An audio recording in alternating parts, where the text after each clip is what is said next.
কি গো গিন্নি, কোথায় গেলে? বাজারটা একটু ধরো দেখি, আমি একেবারে হাত পা ধুয়ে ঘরে ঢুকছি। হ্যাঁ দাও। সব ঠিকঠাক গুছিয়ে এনেছো তো? তোমার এই এক দোষ গিন্নি, যতই মন দিয়ে বাজার করি না কেন তোমার আর মন ভরে না। বাজার নিয়েই যত খুঁতখুঁতানি। তা হবে নাই বা কেন? রান্না তো আমারই করতে হয়। খাবারের সময় 5 পদ না হলে তো তোমার আবার চলবে না। তাই বাজারপত্র বুঝে নিতে হবে না? আচ্ছা হয়েছে হয়েছে, আর ঝগড়া করতে হবে না।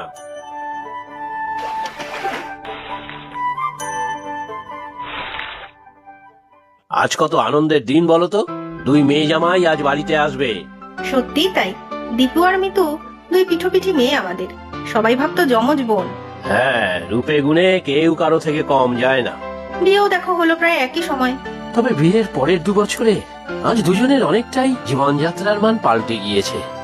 অদৃষ্ট গো অদৃষ্ট। দীপার জামাই শহরে চাকরি করে, বাড়ি গাড়ি কিছুরই তো অভাব নেই। আর মিতার জামাই এখনো তার স্থায়ী রোজগার বলতে কিছুই নেই। তবে যাই বলো, এই নিয়ে 2 বোনের সম্পর্কে কিন্তু এতটুকুও ফাটল ধরেনি। আর আমাদের 2 জামাইও রত্ন, কত ভালো ব্যবহার তাদের। তা ঠিক। এই তো পাশের বাড়ির বৌদি বলছিল যে তোমার ভাগ্য ভালো যে এত ভালো 2 জামাই পেয়েছো। মেয়েদের বিয়ে দিয়ে ঝাড়া হাত পা। মিতার বর দুলালের একটা স্থায়ী রোজগারের ব্যবস্থা হলেই নিশ্চিন্ত হই। ভবিষ্যৎটাও তো দেখতে হবে। ওসব নিয়ে তুমি চিন্তা করো না। মিতা আমাদের গুছানো মেয়ে, আর দুলালও যথেষ্ট পরিশ্রমী। দুজনে মিলে ঠিক করে নেবে। নিলেই ভালো। তা ওরা কটার সময় আসবে বলেছে? বেলা তো অনেক হলো। ওরা ঠিক চলে আসবে। নাও এবার তুমি যাও তো, স্নান টান সেরে নাও। হ্যাঁ, এই যাই।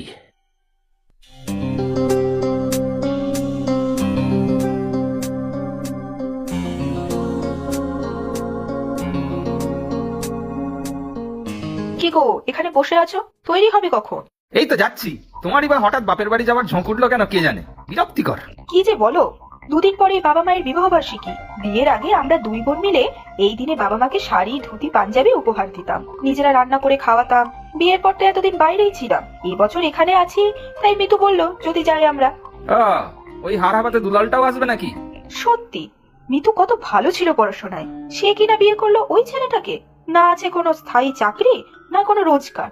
টাকা নেই তো কি, অহংকার 16 আনা। গতবার যখন দেখা হলো বললাম যে আমি কিছু টাকা দিচ্ছি, কিছুতেই নিল না। দেখবো কতদিন ওই গুঁড় থাকে, পেটে গামছা বেঁধে কতদিন থাকতে পারে। মিতুকেও বলি হারি, ওই স্বামীর গরবে আবার গরবই নি, যত সব। তোমার বাবা মায়ের বিবাহ বার্ষিকীটা হয়ে গেলেই চলে আসবো। ওই গন্ডগ্রামে বেশি দিন থাকতে পারবো না কিন্তু। হ্যাঁ গো হ্যাঁ, আমারও গ্রামে গিয়ে থাকতে এখন বিরক্ত লাগে। কোনো সুযোগ সুবিধা নেই, কিছু নেই।